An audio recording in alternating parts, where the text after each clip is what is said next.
자, 김어준 뉴스공장에 조민 씨가 오늘 나왔더라고요. 오늘 그거는 생방송이 아니었고 녹화했다 그래요. 사진 한번 볼까요? 굉장히 많은 사람들이 뒤집어졌죠. 야, 진짜 박수 쳐주고 싶었습니다.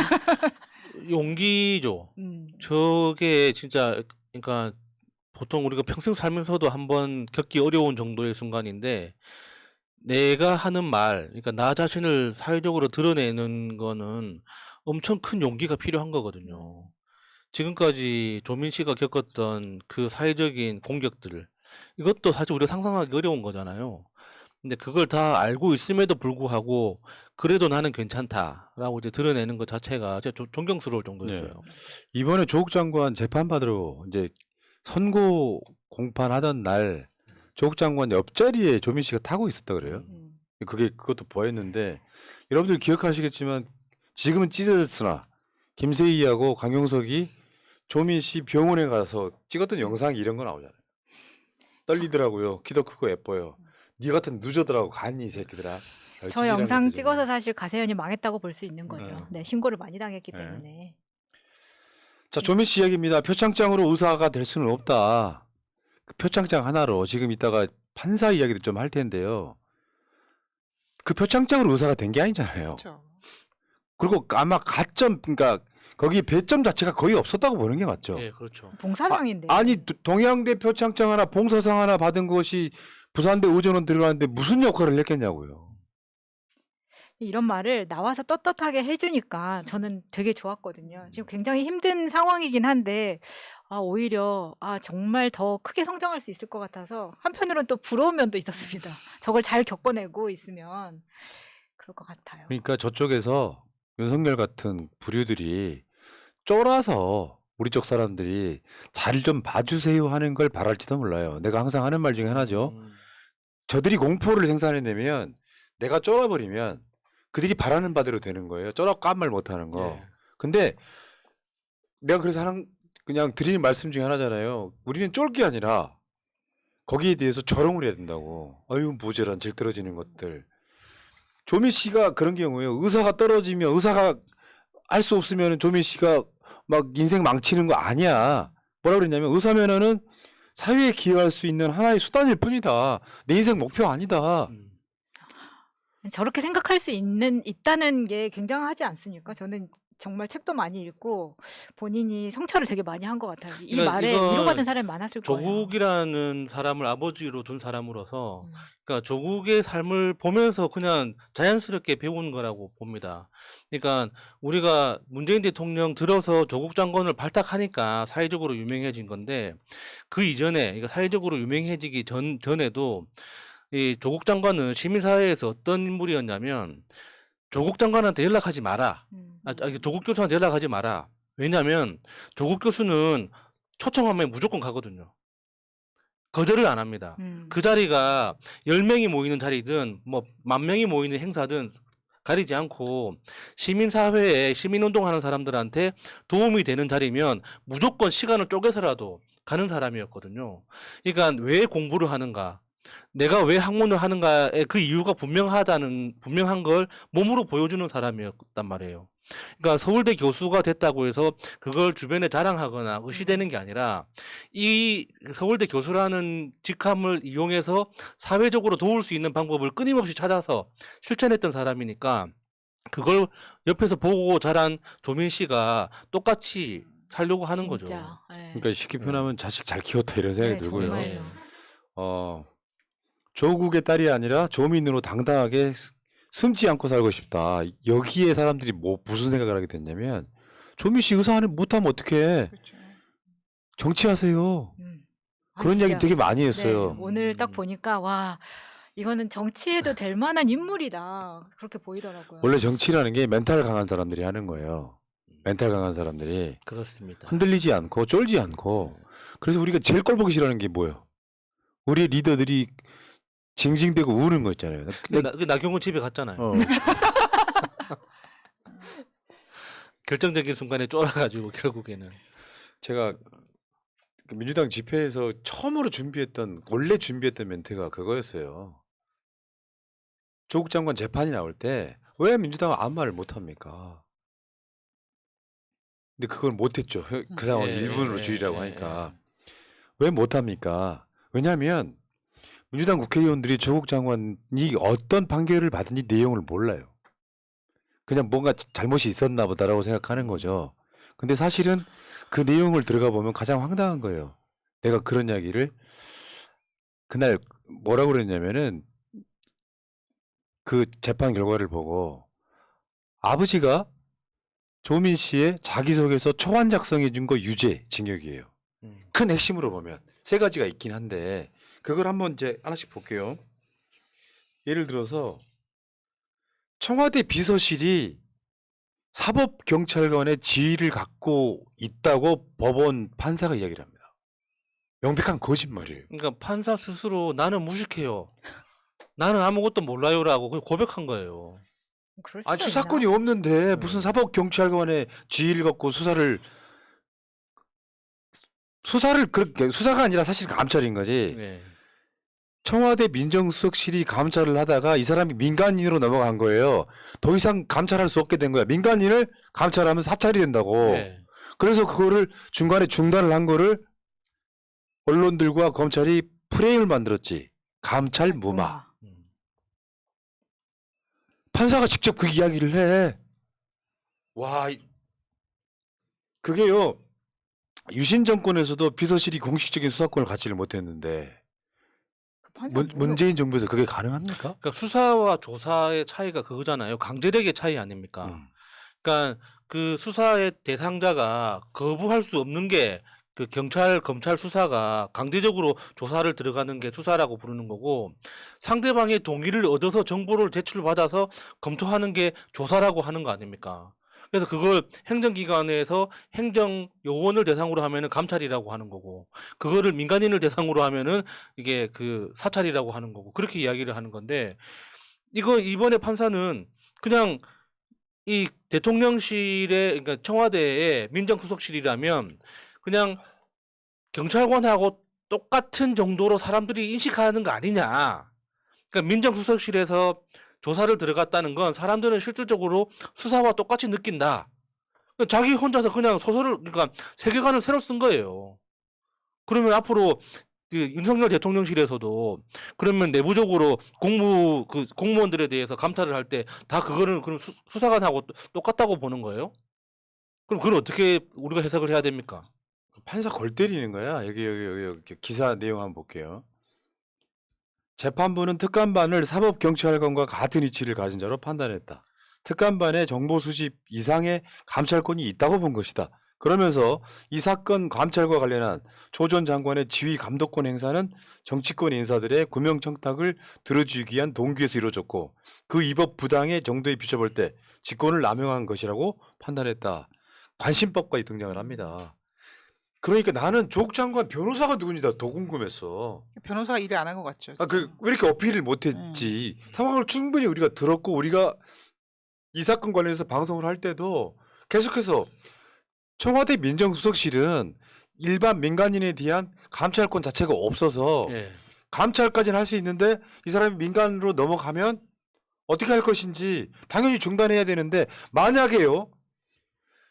조국 민정수석실에서 그 유재수라고 하는 민간인을 넘어가서 만약에 감찰을 계속했다면 사찰을 또 맞아요. 쳐버렸을 거 아니야. 맞아요. 네. 방법이 없는 것이고요. 핵심 그 다음 거 한번 보여줘봐요. 이거는 한번 읽어줘 보세요.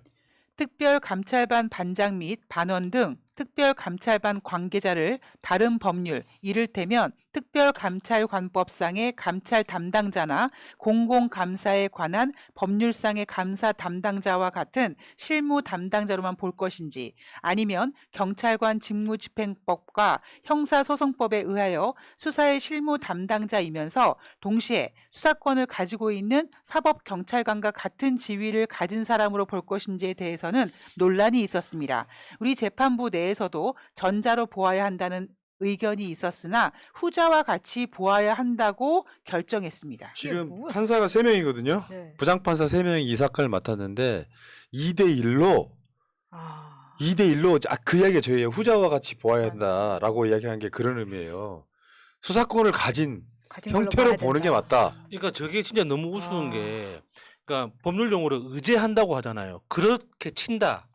그러니까 그렇다고 치고 경찰처럼 수사권이 있다고 칠 수 있다라고 그냥 판사들끼리 그 해석을 해버린 거예요. 이런 식이면은 사실 모든 걸 다 뒤집을 수 있잖아요. 법에도 그렇고 직무감찰법에도 그렇고 대통령실에 있는 그 민정수석실은 조사권만 있지 수사권은 없는 거거든요. 근데 민정수석실을 바라보는 그 외부 사람들이 민정수석실의 권위를 엄청 높게 바라보기 때문에 수사권이 있는 것 같은 압박감을 느낀다. 그러니까 실질적으로는 민정수석실에 수사권이 있는 것이다. 이렇게 계속 논리를 붙여가지고 이야기를 끌어내는 거예요. 그러면 세상에 못 만들어낼 게 뭐가 있습니까? 근데 진짜 코미디는 그러니까 이 앞부분 감찰 무마라고 하는 이 직권남용 행위에 대해서는 판사들이 무식해 보이는 게 첫 번째인데, 두 번째는 굉장히 악랄해. 노환중 교수가 조민 씨한테 아주 오래전에 줬던 장학금 차마 뇌물로는 못 보고요, 김영란법 위반이라고 판단해서 유죄. 한번 생각 한번 해봐요. 조국 장관이 일반 서울대 교수일 때, 조민 씨가 부산대 의전원을 가서 공부를 포기하려고 할 때 노환중 교수가 공부 열심히 하라고 준 개인 장학금, 요거를 김영란법 위반이라고 판단을 했어. 뇌물이라고 원래 뇌물로 들어갔었거든요. 네. 그걸 김영란법 위반이라고 판단해서 공직자는 뭘 받으면 안 된다는데, 조국 장관이 받은 것도 아니고 조국 장관 딸이 받았잖아요. 근데 그것도 공직자가 되기 전에 받은 거잖아요. 그러니까 그거 될 줄 근데 모르고. 과거에 공직자가 되고 나서 과거에 자녀들이 받았던 모든 장학금을 조사해가지고 그걸 뇌물로 쳐버리면, 그러면 지금 현재 관료들 중에 해당 안 될 사람이 어디 있습니까? 근데 이 측면이 있어요. 서울대 교수도 공직자에 해당되는 측면이 있기 때문에 공립이니까. 서울대 교수이면서 자기 딸이 다른 학교에서 장학금을 받은 것, 이거를 야, 지금 문제 삼고 있는 그러면 거야. 지금 현직 부산대 서울대 교수들 싹 다 한번 뒤져보면 되겠네요. 그러면. 그래서 이제부터 모든 공직자 자녀들은 장학금 받는 거 포기해야죠. 안 그럼 다 유죄야. 아니 이건 또 그리고 개인 장학금이었잖아요. 학교에서 주는 것도 아닌데, 이거는 애초에 처음부터 검찰이 뇌물로 걸려고 했었는데 그게 되지 않았기 때문에 김영란법으로라도 걸어야 되는 검찰의 면피 때문에 이렇게 준 겁니다. 그러니까요. 진짜 나 뭐 이런, 아니 우리가 판사라는 애들이 법을 어떻게 문구만 갖고 이야기하는지 모르지만, 그러면 자가당착으로 얘네들 안 했겠어요? 이 새끼들 자녀들은 장학금 안 받습니까? 진짜 화가 나는 게 정경심 교수 때하고 똑같습니다. 그러니까 이번에 조국 교수에 대한 판결은 조국 교수 변호인들의 주장을 하나도 받아들이지 않은 거예요. 그냥 검찰의 주장을 고스란히 받아가지고 그냥 판결문에 다 넣은 것밖에 없어요. 정경심 교수 때도 그랬거든요. 정경심 교수 변호인들이 재판 초기부터 주장했던 게 뭐냐면, 포렌식 보고서 이거 너무 비합리적이다, 과학적이지도 않고 정확하지 않으니까 그냥 검찰 측에서 이렇게 초빙하는 전문가 한 명 하고 변호인 측에서 초빙하는 전문가 해서 각자 의견을 들어보자. 이 포렌식 그 보고서에 대해서 그거를 재판 초기부터 주장을 했는데, 이게 2심 끝날 때까지, 그러니까 법원에서는 한 번도 받아들인 적이 없습니다. 근데 판결문을 보면 그 검사가 작성했던 포렌식 결과 분석 보고서 그대로 그냥 다 인용해가지고 판결을 내린 거거든요. 그러니까 이번에 조국 장관에 대한 판결도 그런 느낌이 나는 거예요. 그러니까 우리가 너무 화가 나서 조국 장관 변호인들에 대해서 일을 잘 안 했다고 이렇게 비난할 수도 있겠지만, 저는 이 법원에서 의도적으로 어떤 편견을 가지고 조국 장관 변호인들의 주장을 수용하지 않았다고 봅니다. 그러니까 조국 장관이라고 하는 소위 말하면 강남 좌파잖아요. 거기에 대한 저는 훈계라고 보는데, 그 기함하겠더라고. 그 사람들이 지금 법원에서 이 판결을 내릴 때 해당하는 그 문장들이 있어요. 감히 네가 우리를 배신해, 이런 느낌이었다고. 조국이라고 하는 사람도 깨끗한 척했지, 봤더니 깨끗한 것도 아니네. 근데 되게 열받는 게, 조국보다 더 했을 놈들, 이놈들이 조국 장관을, 윤석열 포함해가지고 그런 판검사들이 꼬투리를 잡아가지고 단죄한다는 게 난 너무 역겹더라고요. 너무 말이 안 되지. 왜냐하면 윤석열 정부 장관 청문회 때도 몇 명이나 걸렸습니까? 조국 장관보다 훨씬 중대한 일을 저지른 사람들도 수사 한 번 안 받고 그냥 사퇴하면 끝이었잖아요. 그러니까 이게 조국 장관이 재판 끝나고 나서 그 짧게 논평을 했잖아요. 그러니까 이 재판이 어떻게 시작됐는지를 다시 한번 기억해 달라. 처음에는 사모펀드 관련해서 그러니까 비리가 있는 것처럼 권력형 비리가 있는 것처럼 수사를 시작했는데 결과적으로는 그 용두사미가 돼버렸다. 근데 조국 장관이 자기 일이기 때문에 구체적으로 말을 못했지만 우리가 기억을 해줘야 되는 건 원래 사모펀드를 시작해가지고 사모펀드 때문에 압수수색을 했는데 압수수색 과정에서 발견된 조민 씨 중학교 시절 일기장을 음. 한 줄 한 줄 검증해 나가다가 부산대 의전원까지 간 거예요. 그게 지금의 재판 결과로 나온 거란 말이에요. 시작은 그게 아니었는데. 자, 좀 너무 길어져서 빨리 진행할게요. 물론 여러 가지 디테일들이 있습니다만 조국 장관이 조민 씨의 자기소개서를 초안을 작성해 줬다고 유죄가 나왔어요. 실제로. 놀랍지 않습니까? 공정한 경쟁을 해야 되는데 교수인 아빠가 그걸 도와줬다고 유죄해요. 도움 안 받은 사람은 몇이나 될까요? 근데 컨설팅 200만 원, 그쵸, 300만 원 그쵸. 주고 컨설팅 받은 자소서는 괜찮고. 그래도 한동훈 케냐 작가가 본인이 썼다고 했어도 수사 안 하지 않았습니까? 그러니까 이게 이런 측면이 있어요. 빨리 진행한다니까요. 지금 언론에서 모든 언론에서 조국 장관 재판 입시 비리 감찰 무마라고 이야기를 했잖아요. 그거 프레임이야, 프레임. 그런 제목도 없어. 입시 비리와 감찰 무마라는 타이틀 자체가 조국에 대한 프레임이에요. 실제로는 업무방해.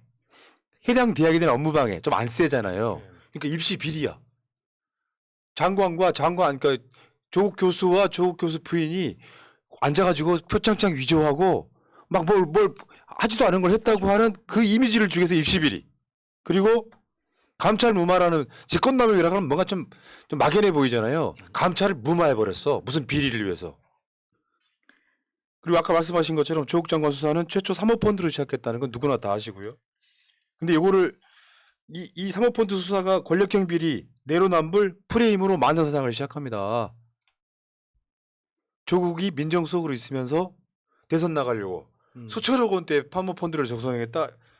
그때부터 뇌피셜로 시작한 그 거죠. 권력형 비리가 안 나오니까 이제 조국도 뭐 저기 아빠 찬스, 엄마 찬스 써가지고 애들 학교 보냈다라고 마녀사상을 시작했고요. 그래서 조국 가족한테만 검찰이 현미경으로 들여다보잖아요. 표창장을 위조를 했네 안 했네, 무슨 인턴을 뭐 시간을 뭐 10시간짜리 해야 되는데 9시간밖에 안 했네.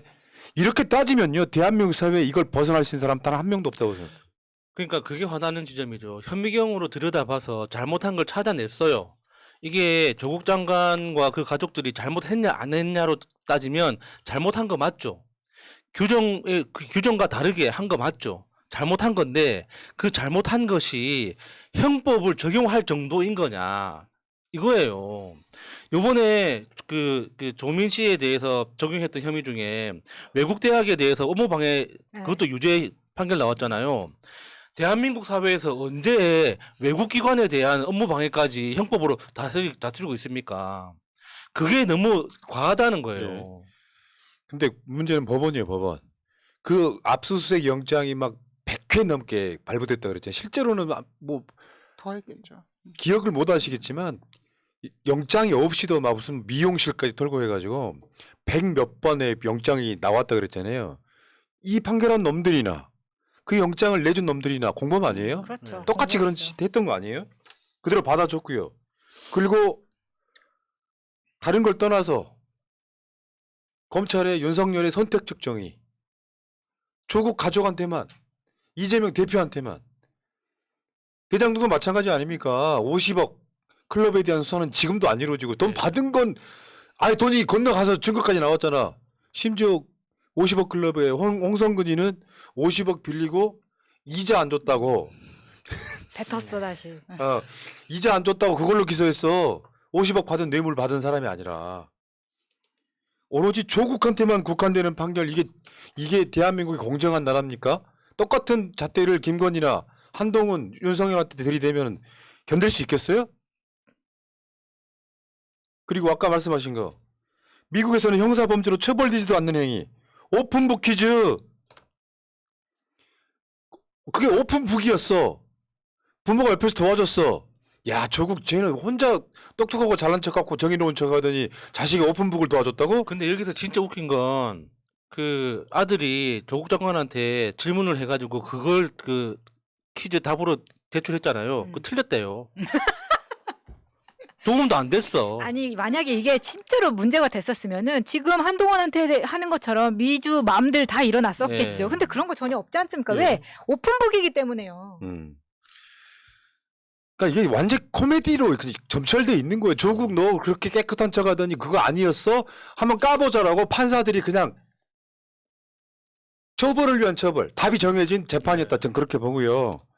그리고 그 아까 이야기하신 것처럼 자소서를 돈 주고 사면 처벌이 안 되고 아빠가 도와주고. 부모가 둘 다 교수잖아요. 도와주는 거 비정상이에요? 그러면 지금 앞으로 우리 아이가 학교에서 뭐 하면 도와주는 거 다 불법입니까? 근데 이게 봐보세요. 판사같이 그냥 국내에서 공부한 사람들은 자식이 유학 가가지고 대학교 문제를 풀어줄 수 있는 수준이 안 됩니다, 사실. 근데 여기는 했어. 그러다 보니까 이게 열폭하는 거예요, 지금. 미치겠네. 그렇게라고밖에 아이씨. 볼 수가 없습니다. 그러니까 이런 것들을 집회에서 이야기하고 싶었는데 왜냐면요. 조국 장관 이렇게 되니까 계속 민주당은 그런 프레임에 빠져 있잖아요. 법원의 판결을 존중하는 프레임. 내용 들어가 보면 말도 안 되는 예. 그 최경영 기자의 저 페이스북 한번 읽어보실래요? 반포에 9년 살았다. 아이들 거기서 중고등학교 다녔다. 서초구는 김 박사라고 부르면 절반이 돌아본다고 한다. 검, 판사, 교수, 기업인, 정치인 많이 산다. 강남 서초구 두 곳만이라도 꼭 조국 일가에 대한 잣대로 입시 부정 비리를 다뤄주길 바란다. 학원 강사 자소서 200만 원도 싼 곳이다. 검찰은 마약 수사하듯 서초동 청사 주변을 샅샅이 뒤져라. 큰 성과가 있을 것이다. 왜 조국만 이렇게 당해야 되냐고. 왜 이재명만 이렇게 당해야 되냐고요. 이때도 그때 당시에도 말씀드렸지만 지금 한영외고에 지금 둘 다 다닌 거잖아요. 조민 씨랑 조원 씨랑. 근데 한영외고에서 조용하다는 게 가장 중요한 포인트예요. 지금 최경영 기자도 말을 하는 것처럼 강남 서초에서 엄마들이 조용한 이유는 뭐겠습니까? 다들 그렇게 했기 하나군요. 때문이에요. 그리고 한영외고 같은 경우에는 제가 왜 관심을 갖냐면 제가 한영외고 쳤다 떨어졌어요. 근데 제 사촌 동생들은 둘 다 붙었거든요. 그래서 둘 다녔을 때의 분위기를 보면은 지금 이렇게 하는 거는 입시 때 다 이렇게 했기 때문입니다. 제가 민주당 이야기하는 이유는요. 법원 판결이 이미 서울대 총학생 애들이 조국 비판하고 윤석열 비판 안 하는 거랑 같은 맥락이에요. 이미 흑화되어 있단 말이에요. 그러면 국회의원들이 조목조목 이걸 따지고 들면 2심 가서 조국 무죄 나옵니다. 근데 말도 안 되는 프레임이라는 거 알면서도 법원 판단을 존중한다는 프레임에 빠져가지고 아무 말 안 하는 게 웃기다는 거야. 민주당 탓을 하는 게 아니라 잘못된 재판이 나오면 잘못된 건 잘못했다고 이야기를 해야지 법원 판결은 무조건 따라야 됩니까? 자, 넘어가시고.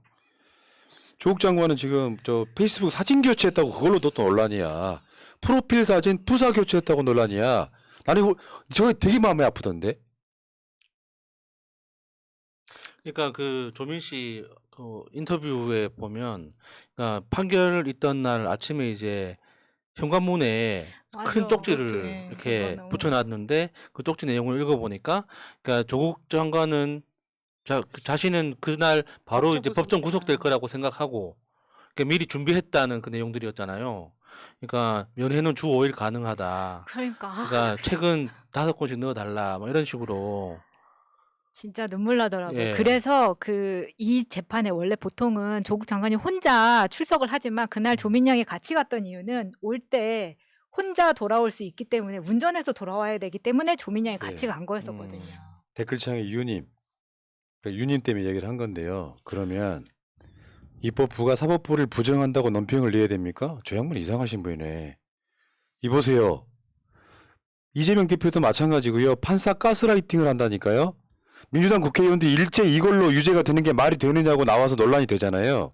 2심 재판부는 한 번 더 숙고하게 되는 거고 민주당에서 반응이 하나도 없고 국민의힘만 뭐 사필 기정 뭐 조국 뭐 쪼쪼 막 얘기 나오잖아요. 이거 그대로 사회적 이슈 없이 2심 가면 똑같이 유죄 그렇죠. 나옵니다. 판사들은 자기네 선택이 옳았다고 생각하는 거겠죠. 판사의 선택이 다 옳지 않습니다. 그런데다가 지난 정부 때부터 검찰에서의 판사 사찰이 문제가 됐었잖아요. 판사 목숨 누가 쥐고 있습니까? 그거 많은 국민들이 다 알게 됐어요. 판사가 신이야? 잘못된 거는 잘못됐다고 판결을 해야지. 자기소개서를 아빠가 초안자 맞으면 유죄. 수사권도 없는 감찰반이 민간인으로 넘어간 사람 감찰 중단하면 유죄. 그리고 딸의 지도교수가 장학금 줬다고 유죄. 이거를 조목조목 반박을 해주고 사회적 이슈가 돼야 2심에서 조국 장관 무죄 받을 수 있다는 이야기 하는 거예요. 이보세요. 엉기실 거면 나가세요. 뭐 자꾸 엉기려고 그래 사람이.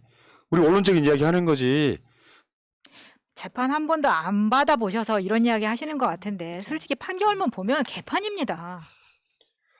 자, 조국 장관은 지금 2심에서 무죄 받겠다고 항소했습니다. 근데 이 분위기라면 우리 정경심 교수 포렌식 컴퓨터 그거 나왔을 때 무죄 받겠네 했었잖아요. 그대로 가잖아. 예. 그렇죠. 마찬가지예요. 조국 장관 2심으로 가도 정치권 내세기 지지고 볶아야 돼. 그러면 자기소개서 써준 또는 뭐 업체에다 맡겼고 쓴 사람들 다 유죄 이런 개념으로 공직자 자녀 중에 장학금 받은 사람 다 이런 개념으로 한번 논란이 세게 붙어야지. 그래 판결 함부로 못 내리는 거지. 저는요 민주당 전체에 대한 이야기를 하는 거예요. 민주당 국회의원 구성원들이 여기에 대해서 최소한 법을 만드는 사람으로서 이 유죄가 맞느냐고 따져야 되는 거예요. 근데 조국 장관 그렇게 딸려 들어갈 때 민주당 주류였던 사람들이 소위 윤석열 아가리에 조국 장관 집어넣는 것처럼 그대로 뒀기 때문에 지금까지 온 거 아닙니까? 그러면 이런 판결에 대해서 오늘쯤 주말 지났으니까 월요일 화요일쯤에 상당수 많은 국회의원들이 글을 써야 됩니다. 페이스북으로라도. 이거 잘못됐다라고. 그러니까 지금 민주당 분위기로는 조국하고 거리를 두는 것이 민주당한테도 자신들한테도 이 정치적 이익이라고 생각하는 것 같은데 절대 그런 거 아니거든요. 이런 방식으로 그러니까 사법살인이 정당화되는 이런 케이스가 생겨나면 이게 조국 다음에 누구를 타겟으로 하겠습니까? 이를테면 이런 거예요. 박정희 때 막 민혁당이네 뭐네 해갖고 인혁당이네 뭐네 해가지고 바로 며칠 만에 사형시켜버리잖아요. 그때도 사람들은 법원의 판결을 존중한다고 했을 놈들이야. 그게. 이게 바보 같은 짓이잖아요. 상식적으로 내가 똑같은 일 당할 때 남들이 아무 말도 안 해주면 똑같이 당한다는 사실을 모르는 거고. 자, 그리고 그 이야기 하나 더 하고 싶어요. 조국 장관 정치하셔야 돼요. 조민 씨도 마찬가지 정치하셔야 돼요. 이런 걸 다 포괄할 수 있는 건 정치밖에 없는 거야. 내가 그렇지 않아도 조국 장관한테 정치하십시오 이야기를 했을 때 여러 차례 했을 때 뭐라고 그러냐면 재판 중이라 1심 끝나고요. 이 상태로 그대로 가면 2심 똑같이 유죄 나옵니다.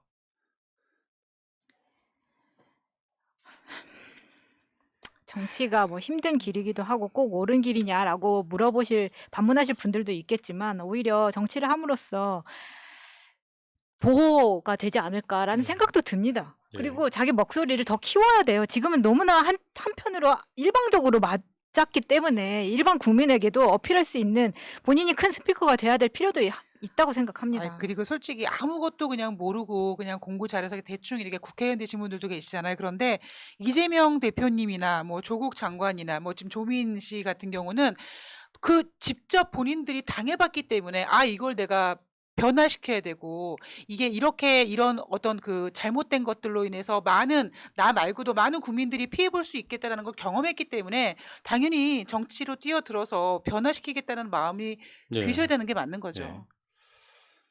자, 여기까지 하시고 어쨌건 조국 장관은 인민재판 당한 거예요. 내가 그럼 오죽했으면 딱 재판 결과 나왔을 때 한마디 했잖아요. 재판 왜 하냐? 재판 왜 해? 답이 정해져 있는데 검찰이 기소한 건 거의 그대로. 차마 장학금을 뇌물로 못 걸어가지고요. 김영란법 위반 유죄. 그 결정적으로 뭔지 아세요? 내가 진짜 빡치는 지점? 반사하고 있지 않아서. 그게 정경심 교수하고 조국 장관하고 똑같이 적용됐어요. 반사하고 있지 않아서. 그런데 검찰은 자기들이 불기소 세트라는 게 왜 나왔어요? 99만 원짜리. 그렇게 맞춰서 하면서도 잣대는 다르다는 겁니다. 그 네. 부분에서 빡치는 거예요. 여기까지 하겠습니다.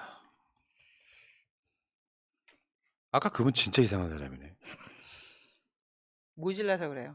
아니 그거는 딱 그런 사람들 아니에요. 민주당의 모 의원이 촛불 집회 가가지고 윤석열 탄핵을 외치니까 지나가면. 할 수 있는 거예요. 난 되게 열받는 게 뭔지 네. 아세요? 내가 무대에 올라가서 왜 윤석열 탄핵이라고 말을 못해? 김건희 구속하라고 왜 말을 못해 하니까 나를 비난한 사람 몇 사람을 봤어. 오, 있었어요? 당원이 국회의원보다 앞서 나가는 이야기를 해야지. 그렇죠. 우리 그렇죠. 국회의원님들 너무 잘하십니다라고 이야기하면 당이 움직입니까? 그게 노비죠. 그게 뭐 아니 당연입니까? 판결 자체가 말이 안 되는 판결이 뭐 네. 우리나라 역사상 한두 건이에요? 황당한 판결들이 엄청 많잖아요.